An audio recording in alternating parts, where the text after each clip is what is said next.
Good morning, folks. Today is Wednesday, June 18th, 2025. I'm your host, Ardizzle408, with my co-host, ML. Welcome to America's Talk Show, the affiliated follow-up to Mark Halperin's Two-Way. Okay, now I'm going to take us back to our normal gallery view. All right, it looks like we're continuing the conversation from yesterday. I'll set the stage a little bit. We have some added stuff. I'll post the links. It's already in the chat, actually, from George Webb. Okay, this is a quote from his research, right? He's a Jewish background, computer science background. This is his quote. No research group has been more critical of Israel's smoky souls like Dov Zakheim, Rahm Emanuel, Steve Feinberg, and Israeli Mossad General Danny Rothschild. But in this instance, with a Holocaust for Americans on the line, we must help Israel with the bunker busting required to finish the job. Okay, so that's George Webb, right? My take and plea to Daryl: this is the snake eating its tail, right? The mullahs are part of the deep state. Talk of Freemasonry is forbidden in Iran because it's all run by the hidden hand. For example, when they say Obama droned a citizen's kid, right? The whole thing about Anwar al-Awlaki, it's kind of like Waco, okay? And taking out the whole area, it's all part of a bad situation. I'm not saying it's okay that kids are getting whatever, right? But this is a big blob that's been developing for a while, right? The last note I have is on Op Northwoods, okay? These are the operations behind the scenes. Finally, just to set the stage, right? The British, who had colonized Iran behind one of their officers, Reza Shah, that was 25 to 41, overthrew him then later with the son, Mohammad Reza Pahlavi. This is 41 to 79. Right? Mossadegh was appointed under Pahlavi, and then there was that deal there, okay? Then that brings us back to the present, 1979, and so on and so forth. Josh was kind of like, okay, Rahul, bring us in now, bring us in. So, guys, let's talk. What's the latest? What did Mark expand on in the show? I think Mark is ready to see the bunker busters drop. Sean Spicer, not so ready.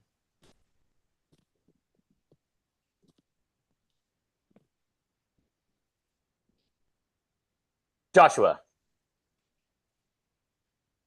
Thanks. This is just expanding on what happened both yesterday and this morning. Dan's question to me, of course, was, well, what happens next? And that seemed to be the message, the same message here today. And again, like I said in the chat today, intervention can certainly be America first, and there are different theories of intervention. When at the end of World War II, we had a military governorship under General MacArthur in Japan. Japan today is a constitutional monarchy. They still have the chrysanthemum throne and the emperor as a figurehead, and an homage and tie to Japanese tradition and culture. Germany is the modern country. Germany is in large part an American creation, and is doing well and has done well. So under the Bush administration, it was intervention and spread of democracy as a political institution. Under the Obama administration, it was intervention and leave a vacuum. And under both of those strategies and doctrines, we've had time to see the results, and the results basically stink, right? I would argue maybe that the Obama doctrine a little bit worse than the Bush doctrine. But again, as far as the loss of American lives, certainly the Bush doctrine is worse than the Obama doctrine. Under a new America First doctrine, I really think that the follow-up, again, is not boots on the ground quagmire. It's not endless war. It's do what we can to support the people in rising up once this Shia theocracy collapses. Like that's the plan. That's the plan. Encourage and fund a stabilization government. That's the plan. And it's not a zero-sum game. We can make Flint, Michigan's water safe to drink and promote and help fund, you know, uh, a new regime, not regime, but a new, coalition government in Iran that And Joshua, stabilizes the region and helps the United States. Game it out with you. If Yeah. God forbid Trump had been taken out and Harris, whoever was in president, and so we had decades of a Democrat run, right? Trump, MAGA has been wiped out. Then how do you deal with that? I mean, that would be a different America than today, right? Oh, for sure. Yeah, we'd have different foreign policy people in place, and we'd have different strategies in place. Yeah. Okay. But our base would be kind of decimated. I mean, in terms of, well, we'll get more into this. Well, Dean? no. I mean, what do you mean? I mean that, right, in terms of just about the after, or where the stage of the Iranian population is today, that the Shah was taken out, right? Like if Trump had been taken out, I guess I'm drawing those parallels here that I know folks don't want me to draw. Oh, okay. So you mean if Trump was taken out, like what would MAGA do? No, well, then MAGA, if Trump had been taken out, the figurehead, right? Then MAGA, obviously, we would all, I mean, it would have been a horrible thing for the base, right? MAGA would splinter. MAGA would splinter. It would go back. Parts of MAGA would go back to being the Tea Party. Parts of MAGA would go forward under like the Tucker Carlson idea of MAGA. Yeah, it would splinter. So the Persians are splintered right now. That's I guess what I'm drawing out here. Well, but I don't think the Persians are. I don't think the Persians are part of the theocratic regime. Right. Correct. Dean? I don't know if anyone else was losing Josh there. I don't know if your internet's going out in or out a little bit, Josh. And I showed up a little bit late. And I also would not do well with an interview against Tucker Carlson, although I thought he was, he can only strengthen the argument. I'd sure like to know about Tucker if he's actually taking money from Russia at all. And I concede everything that I've heard so far from my armchair. If I'm taking a look at what's happening today, one other thought that just keeps on rearing its head. I don't know if Daryl's in the room, but when they were talking about in the main show about, well, Josh, you even mentioned it, putting maybe not boots on the ground, but influencing with cash and I don't know, becomes a CIA operation at this point, funds some group inside of. I'm thinking, well, I can hear Daryl saying that's exactly what Iran was trying to do with Israel, destabilizing. That all said, here's what I believe right now, right or wrong. I do believe that Iran has been cheating for years. They've been a destabilizing force in the region, and they've been cheating on the nuclear inspections. I don't think they've been an honest broker in ratcheting down their programs. Two, right or wrong, for those that don't see Israel as an ally, they have been effing around with our ally for years and funding a group that has no problem putting their base of operations underneath schools and hospitals. Said another way, putting civilians in harm's way. Three, I believe that if Iran gets close to their weapon, the lady from Israel who was on the show said this. I saw the piece about the Saudi king or the prince saying, if they get a weapon, if they get a bomb, we're going to have to get the bomb. So I truly believe it's going to spark that arms race in the region. I don't want boots on the ground. I want a quick in and out. But if I had to make the decision today, I advise the president to get it done and trust your gut. And but no one wants boots on the ground. Last point, as for MAGA, whatever that means to anybody here, whether we take action, whether we don't take action, there will be a fracture in MAGA or maybe in the GOP. But Trump has seen worse. I got pissed off at him when at Trump during the tariff when that came out and hearing different sides of different coins at the tariffs, and he was able to take care of that to my liking, at least for right now.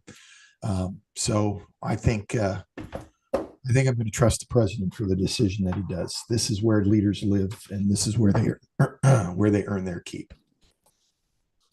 Thank you, Dean. Daryl? Oh, I see you're controlling the mute now. I like that. So I missed part of the earlier discussion. I guess I'm doing some work while we're talking here. I just wanted to comment quickly on what Dean was saying. You know, every accusation we make is an admission of guilt. So when we're talking about, oh, Iran funds all these terrorist groups, that's exactly what we do all the time. We just don't call it that. We say, oh, we're funding the freedom fighters or the Democratic Liberation Army or whatever stupid name they call it. This is how we destroyed all kinds of countries, particularly Syria. But anyways, the other thing with Tucker, guys, so I think a lot of people are kind of missing the whole point of those questions. So one of the things you have to remember is George W. Bush and Dick Cheney and all these fucking neocons that architected the Iraq war, none of them knew that there were different kinds of Islam. There are different kinds of Muslims in Iraq. And you know what happened then? They had a big successful attack. They destroyed Saddam Hussein. And then they had a sectarian conflict because our supposed smart leaders had no idea that there's like different groups, and not everybody was just going to be like, oh, let's all be Iraqis and we're going to have a democracy here. So the point is of those questions by Tucker is just showing the total ignorance that guys, supposedly smart guys in the Senate, like Ted Cruz, they don't know anything. All they do is repeat. Every time you hear Ted Cruz talk about Iran, it's the same thing. Oh, the mullahs. We have to take out the mullahs. This dummy doesn't know shit about Iran. It just proved it. Joshua?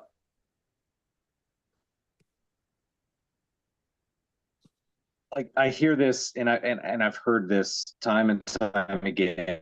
And whataboutism, you've gotta look at sort of what are your fundamentals. And I'm not a person, you know, I think Daryl is, if we were going to try to classify ethical philosophies, I think Daryl would probably, you know, be considered a moral relativist, where I'm a little bit more of a moral absolutist.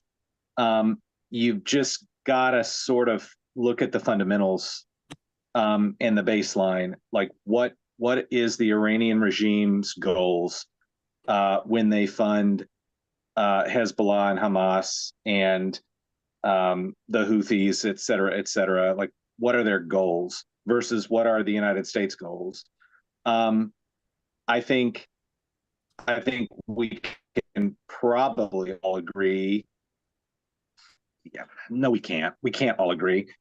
I would say that the United States goals are America first and putting the United States in the best position globally that they can. Have we made mistakes? Yes, of course. But I think that Iran's goals are not the same as the US's goals. So I just, you know, I'm sorry, Daryl, but I there's no universe where I'm gonna come across and say, oh yeah, well, at the end of the day, the baseline of the United States and the baseline of the Shia theocracy are the same damn thing. Thank you, Joshua. Jen? Daryl, I just wanted to push back on what you said about the freedom fighters kind of being the same thing as terrorists. Not the same thing, not at all. Freedom fighters are trying to overcome their own oppressive regime. They are trying to regain, whatever political power they might have in their own country. Terrorists are all about targeting civilians, not even necessarily in their own area, for the purpose of bringing terror to the world. It's a totally different thing. Now, both use violence to get their aims. I'm not saying that isn't happen, but it's just a totally different concept. And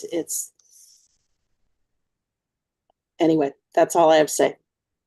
Thank you, Jen. I'm going to bring Peter up since he hasn't spoken yet. Yeah. Well, first of, I mean, I posted in the chat, but I mean, the brave mujahideen, like where do these things go, right? Like where do these things get us? And there's all these different, there's all these different examples. That's just the most famous one. The moderate rebels in Syria, another one. I mean, I'd argue that, people can, I think there's a lot of unanswered questions about where a lot of the weapons we shipped to Ukraine ended up, to say nothing of the fact that, the Azov, of the Azov battalion itself and what that represents. So just in general, I mean, and Josh, to what you were saying before in terms of like America, I think the picture you're painting, it's almost what I would say to that actually is almost like I wish that was actually the way that that America acted in the world, was to advance a realistic portrayal of its interests. Like, I'm not an isolationist. I believe that we should take, I believe in the Monroe Doctrine is, broadly speaking, in America's interest. There, you could say that we've abused it here or there in the cases of dealing with different countries. Like, I'm not going to defend everything we've done, in the Western Hemisphere in terms of dealing with Central or South American powers, but I think broadly the Monroe Doctrine is in America's interest and should continue to be. I think that there was a time, countering the Soviet Union, during the Cold War was a good thing, broadly speaking. But I think that what has motivated, America's actions throughout the world, especially in the post-Cold War and post 9/11 War on Terror period, is this, what you could almost call either like the neoliberal utopianism of Obama, Biden, or the sort of neoconservative utopianism of George Bush. And what I think that, at least in theory, Trump, MAGA, America First movement has tried to represent, hasn't always succeeded in living up to it, is getting away from those sort of dual hands of that utopianism that sounds good and sounds all nice and everything, but actually turns out to be disastrous, both for the people in these places and ultimately for our own interest. And then the last little point is that I forget. I was sort of in and out for the last few minutes, so I sort of forget who said what. But someone said something about the Saudis, and if Iran gets a nuke, the Saudis will get a nuke. I think I could be wrong about this. Those are the Saudis about 10 years ago had a much more hostile stance towards Iran. They now are in the position where they every indication has been that they, despite whatever issues they may have, are very much against this escalating. And I believe that goes for the rest of the Gulf states as well. Thank you, Peter. Daryl? Yeah, Peter, glad to have someone else backing me up sometimes here. Joshua, I have to say, your remark of me being a moral relativism and you're an absolutism, I think it's the exact opposite. I look at the results, not the intentions. So when we go fund groups like we did in Syria and 650,000 people get killed, and we say that's a victory because now some Al Qaeda type is in charge, how is that morally above what Iran does? I'm the absolutist. I see it exactly the same from both sides. We're both guilty. And I don't play this game like, oh, we're America. We never do anything wrong. I mean, get the heck out of here. It's just ridiculous. So I just totally disagree with you. Joshua? I like his, TLDR. I just totally disagree with you. It's not about morality, whether it's absolutism, which I'm not necessarily full on Immanuel Kant moral absolutist. It's not about things that we've done wrong and things that they've done wrong. It's about first principles, as ML Shaw put in the chat. And it's about, like, I acknowledge the things that we've done wrong in the United States, but why did we take those actions? Number one. And number two, what can we learn from those actions? And number three, how can we move forward through engagement with those lessons learned, right? The answer to me isn't that we don't engage. The answer to me isn't that we just say, have your sphere of influence, Russia, have your sphere of influence, Iran. That's just simply not the answer to me. The answer to me is humanity is an end to itself. Let's try to move forward and do better in the world. And to me, that's America first, right? Politically, we keep in mind what are in America's best interests from an economic standpoint, from an Enlightenment fundamentals standpoint, and that's what drives me. That's what drives me. Do we, in 1995 and 1996, should we have intervened unilaterally? Should we have intervened in Rwanda? My answer is yes, 100%, 1000% we should have, for sure. Thank you, Joshua. Dean? Yeah, I threw it up in the chat too, that I'm hearing things like outcome, or focus on what the actual outcomes are. So I don't know, maybe we're all more pragmatic from our own point of views than we give ourselves credit. Second, I love this conversation. I'm very grateful to have Daryl's point of view show up here, because I don't think it's presented like this, and I do appreciate that. I come back to a matter of trust, and right now, right or wrong, the way the map is set up, we've got one strong ally in the region. And again, I know this flies in the face of what some might believe it to be, but I don't think anyone would dispute, if anyone on the outside was taking a look at Israel and United States, I think people would obviously say, hey, yeah, they're obviously allies. They're aligned. What I also like about it is that the United States and Israel are both working towards their same, we're allies, but they are working with their self-interest at the core. I do like Donald Trump's overwhelming desire to get a peaceful deal. I like how he leads with peace through strength. An opportunity has presented itself because an ally, and I'm not even saying that they weren't aligned. I don't believe there was four-dimensional chess going on. I believe that Israel acted, especially in the light of their 9/11, October 7th. I think they were acting purely in their self-interest. I don't think anyone can make a direct or point a direct line that, okay, I'm going to be bad cop here. You're going to be, or I'm going to be good cop, U.S.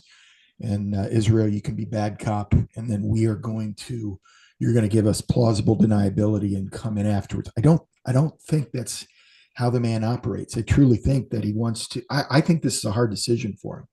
I think he doesn't want to have a forever war. I think he has learned, and his staff has learned the lesson of the not so distant past. But again, from a very pragmatic point of view, we've got an option to take this destabilizing force in the Mideast and eliminate it. And I'm talking about the nuclear program. He should really be taking a hard look at that.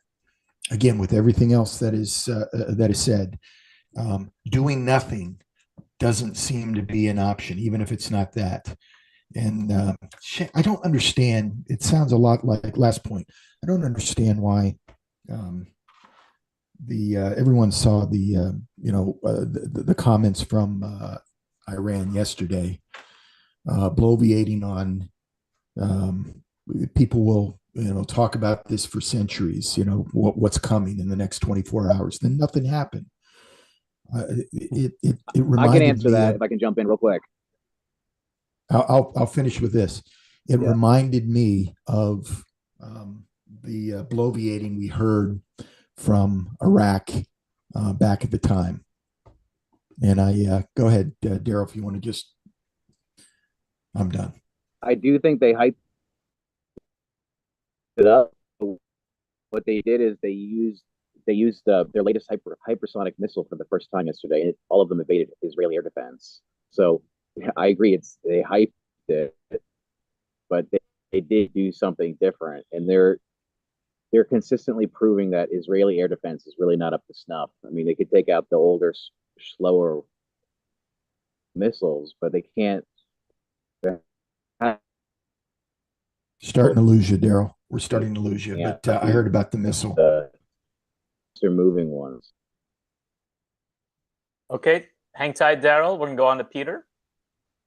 I actually had a sort of, there's a broader, I'm sure Josh has comments on what Daryl just said, but I did want to touch on, again, sort of what you were saying, Josh, in terms of like the broader sort of philosophical, you could say, and you're probably way more well-versed in different philosophers and things like that than I am. But I think it's interesting to note that I think that during the Cold War era, for instance, I mean, I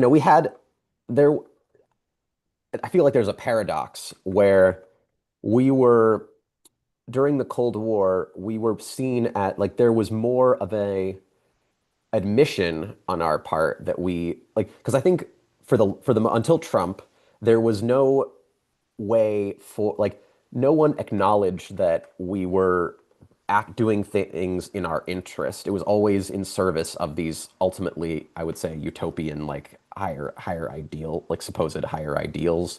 Whereas like during the Cold War, we had you had like Reagan City on a Hill and JFK and all that. But I think that was coupled with an understanding that we were doing things that were in our own interest. And I think that paradoxically, I think that we had a lot more respect around the world because it was seen as not I don't know. I feel like there is an inevitable, like we it all I think it all rings hollow now because of the track record of the last 25 plus years, um in a way that I don't like. I actually saw what Trump was trying to do with his speech in Saudi Arabia and whatnot, as attempting to sort of revert away from that. um Sort of a separate point. um it was a separate point about is I think that this is something I wanted to ask about on the two-way show, but I didn't get called on.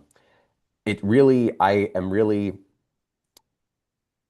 what I'm seeing going on in terms of this game that anonymous sources are playing. There's like, I think that I'm actually, you can debate whether it's like stupid gotchas or whatnot, the Ted Cruz, Tucker Carlson thing, whatever you think about those people. And I mean, I certainly have my positions. Like, at least that's having I mean, you could say it, and we haven't seen the full interview yet, right? So at least that's an open discussion, right? You've got one person on one side, you've got one person on the other side. And what I am taking issue with right now is the fact that, from what I see, there's a very clear attempt by certain interested parties to use anonymous sources as a weapon to either discredit or get fired people in the administration who do not share as much of an interventionist position.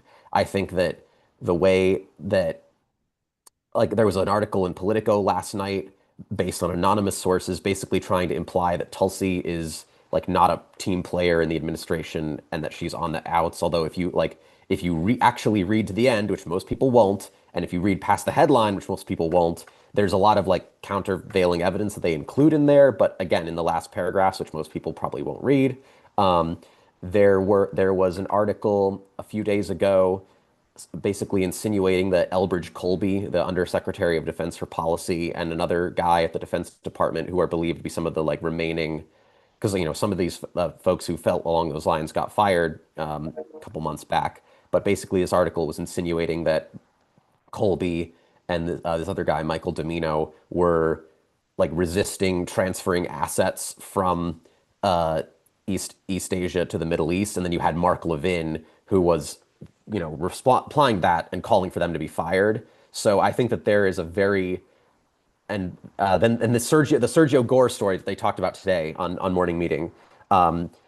Sergio Gore picked a lot of these people. I mean, he's the head of PPO. And I remember when I watched Dan Caldwell, who was in DOD, I watched his Tucker interview, and he said something along the lines of, "There's people in the PPO, Presidential Personnel Office, who are even more anti-war than I am." I'm paraphrasing what he said. So, and like those people work for Sergio Gore. So I think that this is like, there's an attempt to delegitimize these voices within the administration from to avoid there having to be a real open discussion, and that very much concerns me as well. But that's, I guess, a separate issue from a lot of the things we're talking about here. But I just wanted to bring it up. Thank you, Peter. Joshua? Hey, so it's just a general truth that defense lags behind offense. So I think we can, nobody has a defense, not even the United States has a defense against, hypersonic missiles yet, because it's such a new technology. And the purpose of developing hypersonic missiles was to counteract the anti-missile defense, right? So so that's just a general truth. That doesn't mean that Iran has, a gajillion hypersonic missiles that they're launching at Israel, because they definitely don't.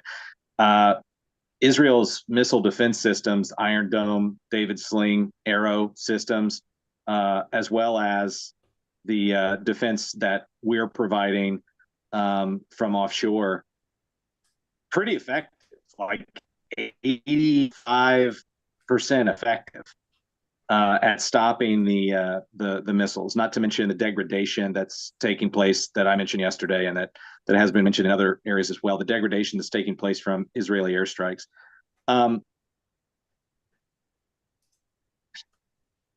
To Captain America's point, Steve Rogers, that is.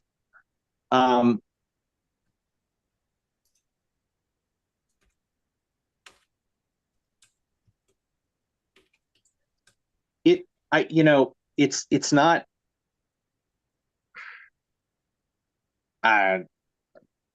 Sorry, lost it.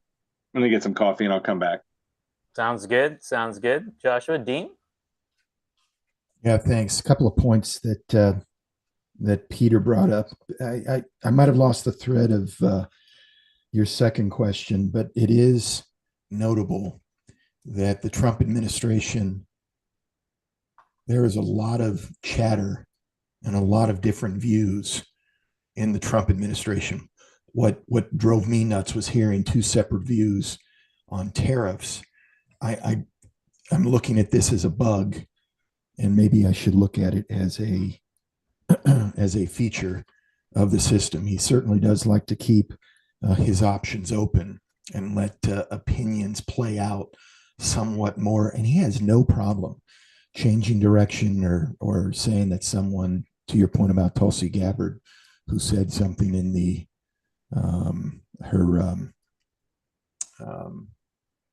the hearings about Iran not getting a nuclear weapon, and then he turned right around on the plane yesterday or the day before and said there was, it was clear to him that that there was. So he does like to use or listen to all the voices, and the man then just makes up his mind the direction that he's going. The second thing, or the first thing that Peter brought up, I think, was Trump's speech at Saudi Arabia, and where I even remember Mark talking about this as I don't understand why people aren't covering this. This sounds like the true Trump doctrine coming out. He leads with economic deals. The man is a deal maker. His administration, he wants to be a deal maker. And I like that. I think that's good, especially when it's coupled with peace through strength. He said at that time, it doesn't want to do nation building. So that helps me inform any action, I think, that could possibly be taken right now. We know he's very transactional. And I put it up in the chat again. I had it at another point. Where is he in his, place of, he's certainly not an isolationist, but he is somewhere between strategic restraint and selective engagement. I don't know what, maybe he keeps more options open than that, but he does, we're starting to see a more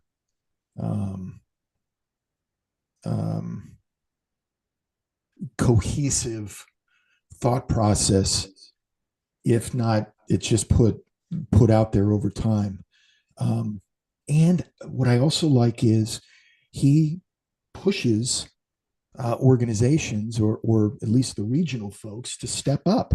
I think he's done I guess it's arguable how good a job he's done getting Europe to step up.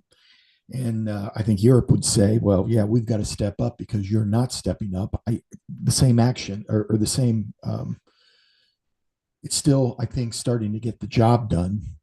And I don't know. Again, I had another point I was going to make, but I can't remember what it was. But I did like hearing. I'll just end there. Wesley?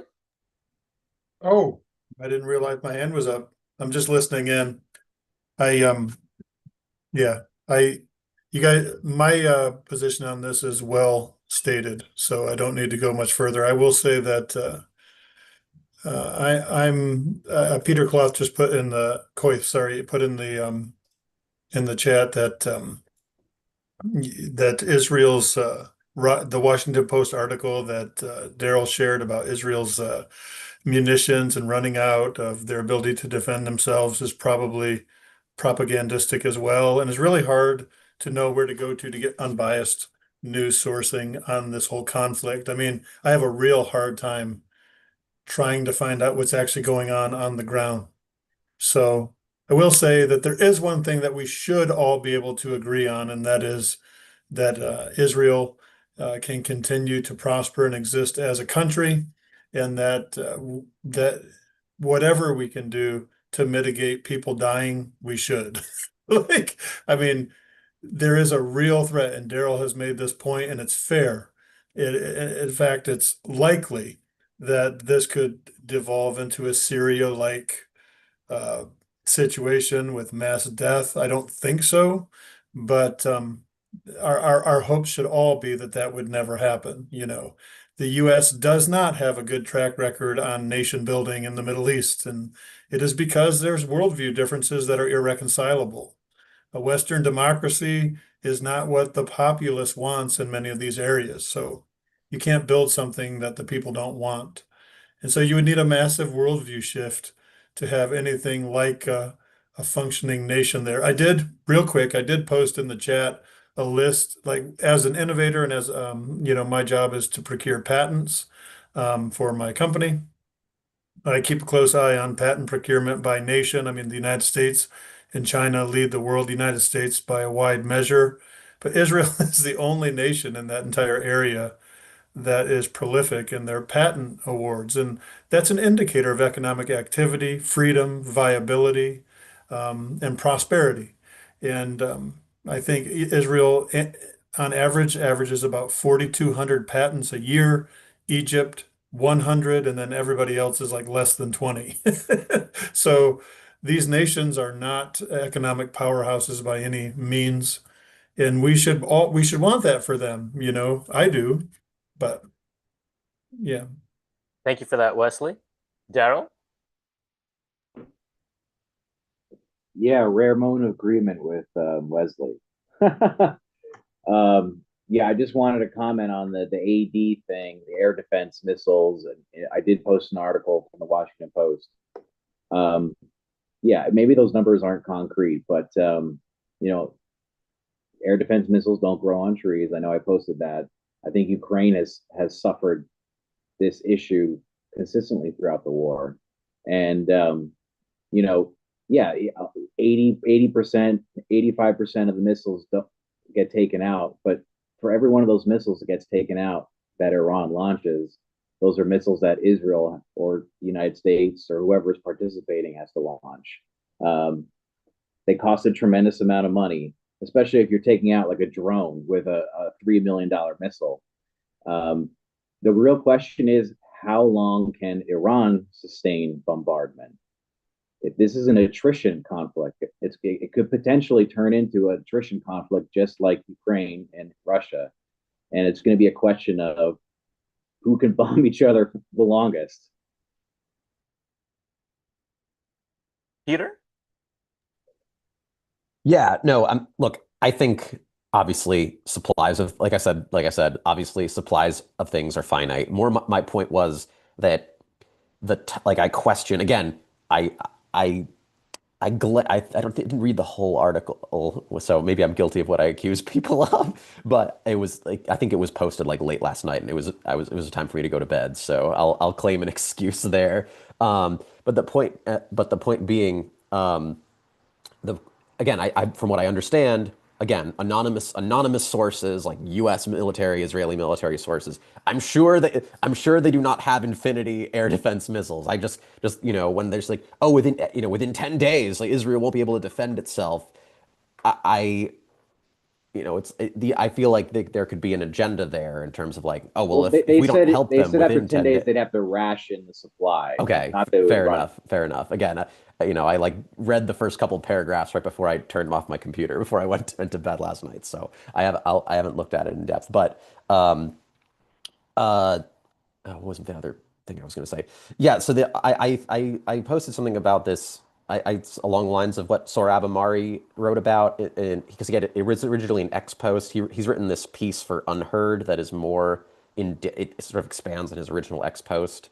Again, Sohrab Ahmari is an Iranian exile who's very opposed to the regime in Tehran, but he basically lays out the case in this article that this idea that, oh, we can just bomb a nuclear program, or we can just take out Khamenei, and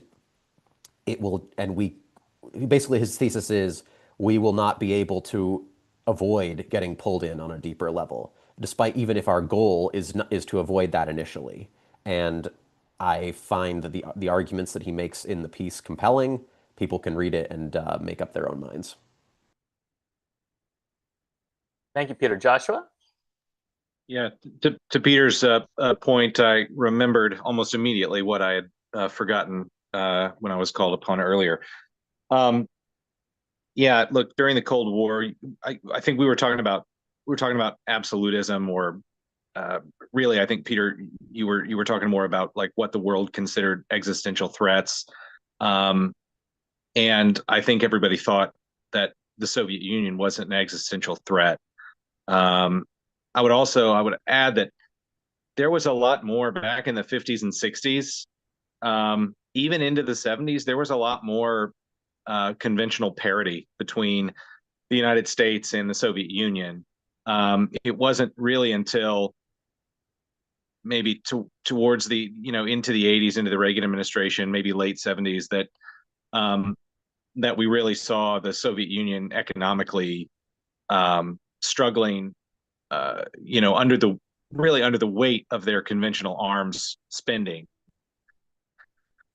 But yeah, look, during the Cold War, I think everybody thought that the Soviet Union and Soviet communism was an existential threat. We saw the rise of Soviet or communist China as well.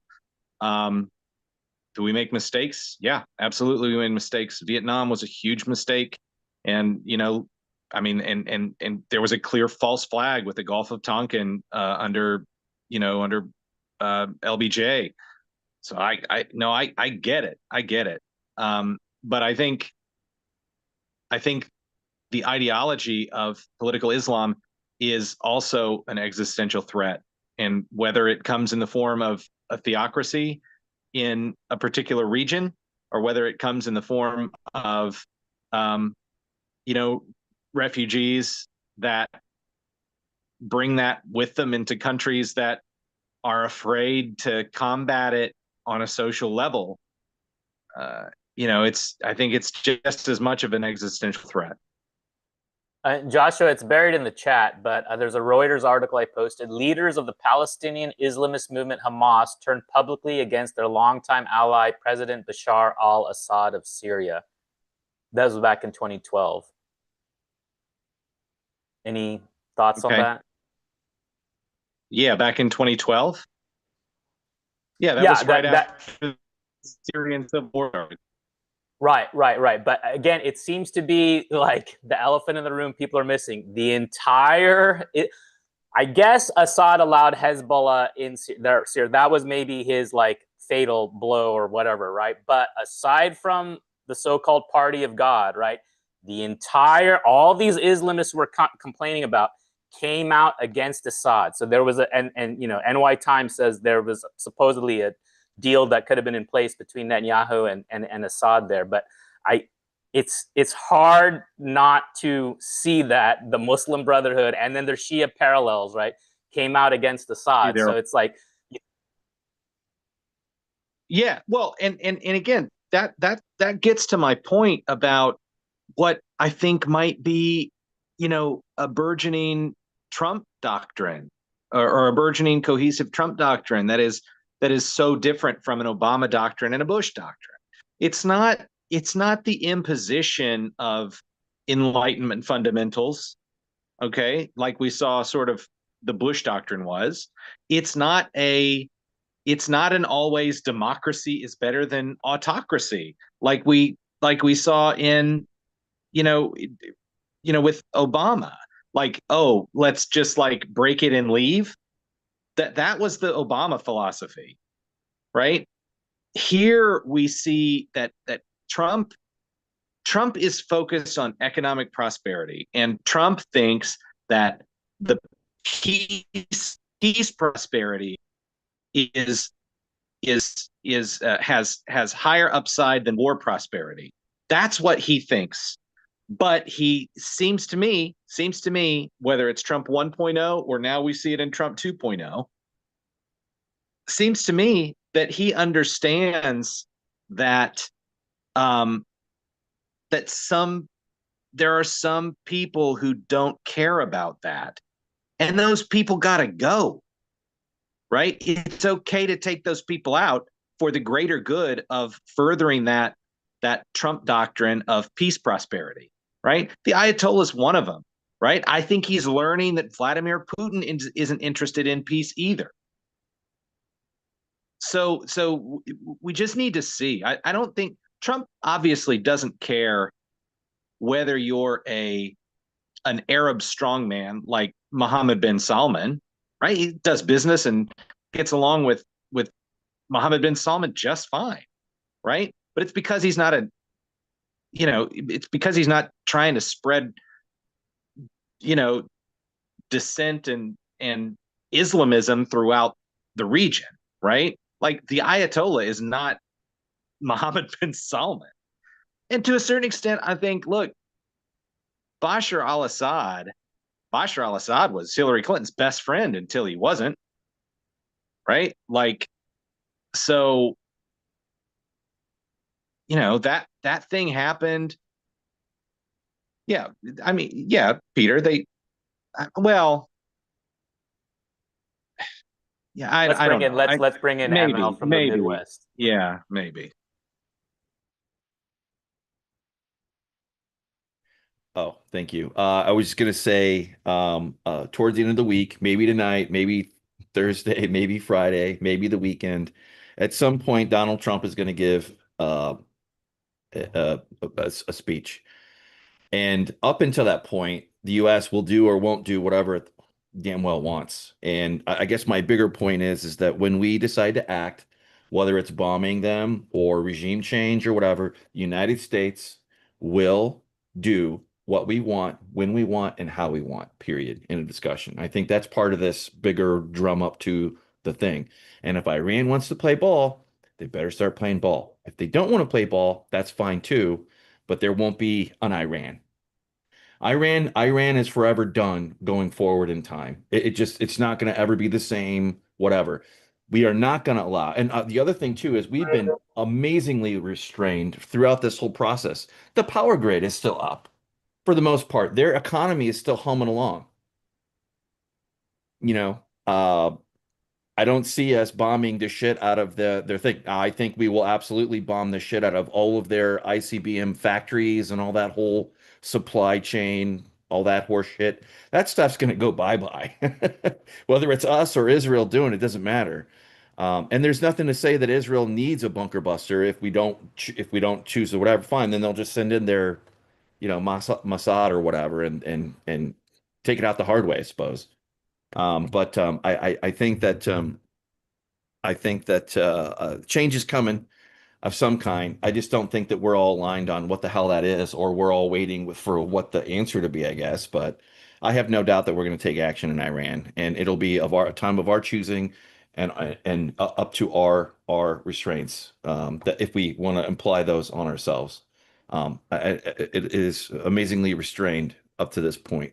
And I don't know if Daryl were still here. I hope that everybody could agree that, we're not just rushing headlong into this like idiots, like we're not trying to break our necks, trying to go regime change or whatever. Like the whole fact that this has been kicking around for like the last 2 or 3 days and we've been talking about it, I think shows that we do have a different president and a different administration and a different, whatever the answer is, we'll find out about it. Thank you, ML. Dean? Since ML made a Star Trek reference during the main show, I think ML was playing Captain Kirk in the original series in that episode. I think it was called A Piece of the Action, where he goes back into, it doesn't matter. If you get it, you get it. If you know, you know. I swear he was just saying, they better step up, see, or they won't get a piece of the action. We'll just nix them. We'll nix them, see. There's a lot of truth in that. I want to go the other way, and I know Daryl's not here, but maybe some other folks. Here's the question I want to ask honestly about where the line of action is, because I really, as I said before, appreciate the open perspectives that we have. And it does make sense to avoid, obviously getting dragged into, big overseas messes. But specifically when it comes to Iran, I'm just curious what would have to happen for some that, the line of action hasn't hit yet. What would have to happen in order for you to feel that action was necessary, like sanctions or, some type of strike, that would actually be justified? I'm looking for, that invisible line to say, all right, it makes sense to step in. And for those that think, and I think, I'm just going to speak for Daryl, hey, unless it's a direct attack on our soil, and again, Daryl can certainly speak for himself, but since he's not here, if they say it's only a direct attack on us, I just play the what if game. What if, Iran's nuclear program gets to a point to where they could hit us, or they could hit an ally? Would that feel direct enough? Or is it still, too far removed? So I love to find those boundaries for folks, and just a great intellectual exercise. Well, generally speaking, just speaking for myself, generally speaking, I would say, that if we, not just the American homeland itself, but, if they were to attack our assets in the Middle East, bases, ships, embassies, people, that would warrant a response. I think that I totally, in general, I would also say that even that depends on the context. And I would give, and to, back that up, I would give the example of Ronald Reagan. Ronald Reagan was hard, you cannot argue that Ronald Reagan was a dove or an isolationist. He was obviously none of those things. And yet, despite the fact that the embassy in Beirut was bombed and 240 odd Marines were killed, and there was pressure including, from Israel to use that to make a broader, sustained intervention in the region, he did not do that. And I think, it's worth and I haven't done this myself yet. I'm hopeful to do so. I think it's worth really seriously studying historical examples like that at a time like this. But in general, I would say that if we are attacked, there should be, we have the right to defend ourselves and to impose consequences for such things. Peter, can I ask a clarifying question? It's probably a little bit unfair, but are you suggesting that the nuclear proliferation of I'm going to load the question up, of a terrorist state is not quite the, doesn't rise to the occasion, or there's still questions about how I laid out that question? Well,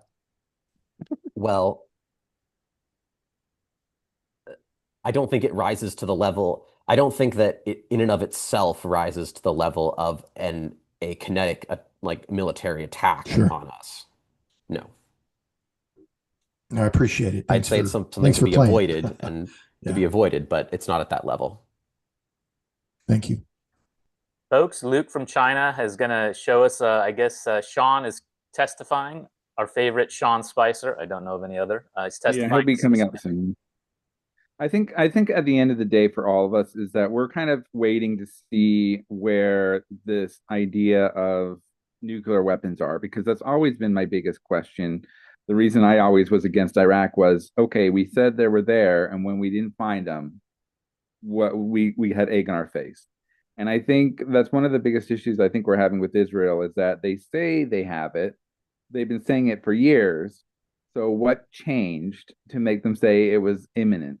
And I think once we figure that out, and if we know that they were imminently about to do a nuclear weapon, I think a lot of people are going to be switching their minds about where we should go on Iran.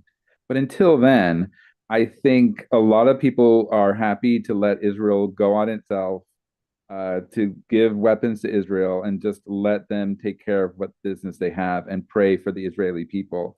Because I think we all agree, Iran in its current form is just not what is good for the Middle East. We are seeing the Saudi Arabia, Qatar, UAE, they're all moving towards a better business setup for everybody. And the only one that's not getting on the program is Iran.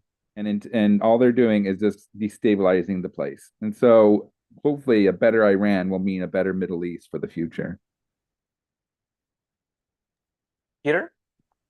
I lost it was like a first part of what my response was going to be to that, but oh yes, what you were saying about Israel, and yeah, it's exactly right. Look, I mean, people, like, someone made a video clip yesterday of, like, literally just like a montage of all the time since 1995 that Netanyahu has said Iran is on the verge of a nuclear bomb. So it's like, you know, that it warrants a bit of skepticism there. And then and I've said this before, but I would also add, and like, I think you're correct. You're totally correct in that the Gulf states and Saudi Arabia are moving towards, they want to do, business in a different way. And I'm sure they still have no love for Tehran, but they have been very much on the side of urging restraint and not having things escalate, because the consequences of things escalating will be very directly felt by them as neighbors of Iran geographically. Thank you, guys. We're going to take down the live feed here, so just hang tight. Sorry if we cut anyone off, but that's a wrap. Remember, you can catch us live Monday through Friday from 10 a.m. to 11 a.m. Eastern. It's your chance to join the conversation and have your voice heard. Just check the link in the description or visit americastalk.show. Together, through the free exchange of ideas, we can truly make America